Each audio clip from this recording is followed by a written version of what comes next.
नमस्कार दोस्तों, मेरे YouTube चैनल में आपका स्वागत है। आज हम नेशनल एजुकेशन पॉलिसी 2020 का डिटेल एनालिसिस करने वाले हैं।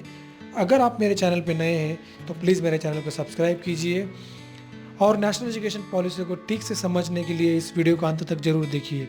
आइए तो शुरू करते हैं detail analysis of national education policy 2020।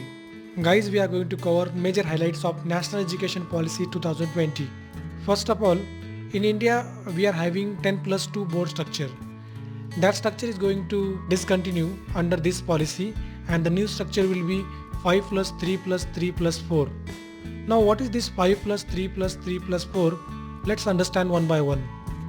Under this structure, stage number 1 will be foundation stage, in which 3 to 8 years student can learn. Then stage number 2 will be 3, that is pre-primary education, under which 8 to 11 years a student can learn. Then stage number 3 would be preparatory stage, 11 to 14 years students can learn under this stage. Stage number 4 would be secondary stage, under which 14 to 18 years students can learn. Then the next important highlight is the exam will be conducted only for 3rd, 5th and 8th standard. Other student will be promoted to next class without having any exam. It will increase the scope of RTE. RTE stands for Right to Education. Every student have right to get education in India under this policy. Then the virtual labs will be developed under the policy. Then the stream system will not be there under National Education Policy 2020.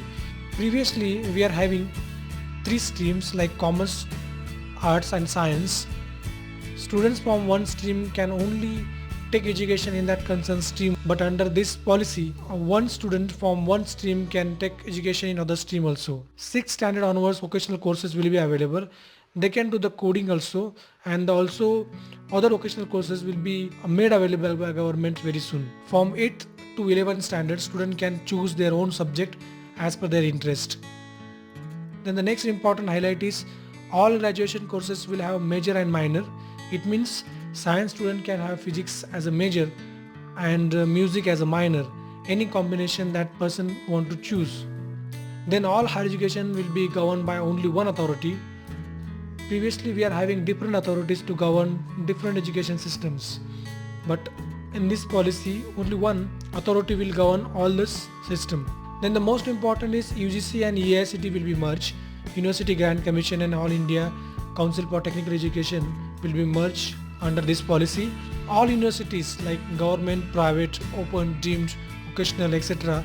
will have same grading system and rules. Then the most important thing is new teacher training board will be set up for all kinds of teacher in the country. No state can change. Then the next important thing is same level of accreditation to any college. Based on its ranking, college will get autonomous right and their funds. New basic learning program will be created by government for parents to teach children up to 3 years in home and preschool from 3 to 6 years. The multiple entry and exit from any course will be available under this policy.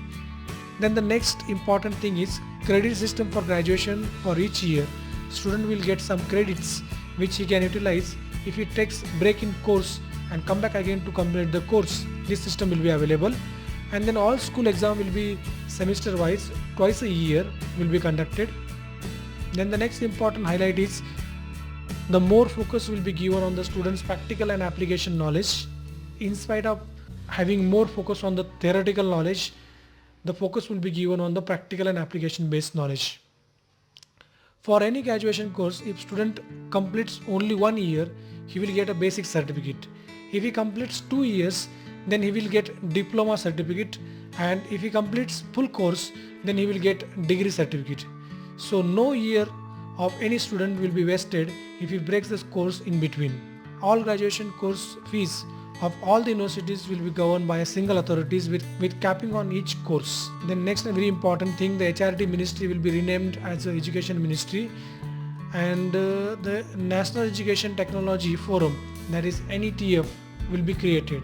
Then the MPhil course would be discontinued under this policy. This is again major change. Then the changes as far as the educational restructuring and consolidation is concerned. The first would be by 2040, all higher education institutions shall aim to become multidisciplinary institutions, each of which will aim to have 3,000 or more students.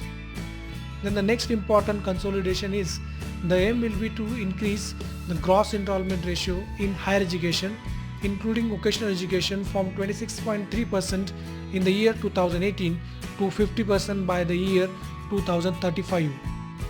Autonomous degree granting college will refer to a large multidisciplinary that grants undergraduate degrees and is primarily focused on undergraduate teaching. Then the next important thing is institutions will have the options to run open distance learning and online programs provided they are accredited to do so. The system of affiliated college will be gradually phased out over a period of 15 years through a system of graded autonomy and to be carried out in a challenge mode. The overall higher education sector will aim to be an integrated higher education system including professional and vocational education. This is again one of the major change under the NEP 2020. Guys, if you find this video useful, please subscribe to our channel, share with your friends. Thank you for watching. Thank you so much.